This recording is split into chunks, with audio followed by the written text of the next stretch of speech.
Anas radiallahu ta'ala anhu, he says that the Prophet ﷺ visited one of the Sahaba. And he said, this man was dying. I mean, he was so sick. Literally describes him, he was like a bird that was dying. I mean, he was crumbled in his bed, about to die. And the Prophet ﷺ went to visit him. And he said, هَلْ كُنْتَ تَدْعُ بِشَيْءٍ? Were you making dua for anything?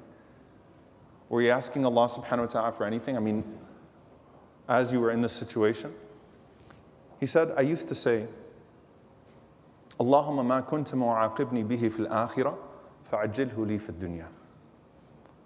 He said, oh Allah, whatever you were going to punish me with in the hereafter, hasten it for me in this dunya. Punish me in this dunya, let me get it over with. Let me go through the pain and the suffering in this world, and don't punish me in the hereafter. The Prophet ﷺ said, that's what you used to make dua for? هَلْ كُنْتَ تَدْعُ بِشَيْءٍ? That was your dua all this time? Oh Allah, torture me in this life so that I don't suffer in the next life? The Prophet ﷺ said, Subhanallah la tutiquhu. He said, you're not going to be able to handle that. This isn't what you're supposed to be doing. No, you don't ask Allah. It could be coming from a noble place. This is coming from a sincere place. Radiyallahu anhu, may Allah be pleased with him. But you don't ask Allah, punish me now so that you don't punish me then. That's not the type of Lord that you're asking. So the Prophet ﷺ says, say instead, رَبَّنَا آتِنَا فِي الدُّنْيَا حَسَنَةً وَفِي الْآخِرَةِ حَسَنَةً وَقِنَا عَذَابَ النَّارِ.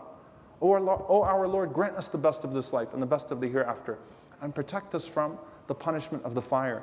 Again, proportionality. Proportionality. When you make dua to Allah, exert yourself the most when you ask for the things of the hereafter.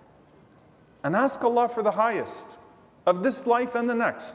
Ask Allah for al-firdaus al-a'la, for the highest level of al-firdaus. Ask Allah subhanahu wa ta'ala for these things. And there is no such thing as a dua that's made in vain, so long as your pursuit is right. And that's why the believer does not become bitter and dejected with their dua, because they know that they have an understanding with their Lord that if my dua was not answered in the way I wanted it to for this dunya, then Allah stored it for the greater goal that was also present in my dua, which was salvation in the hereafter.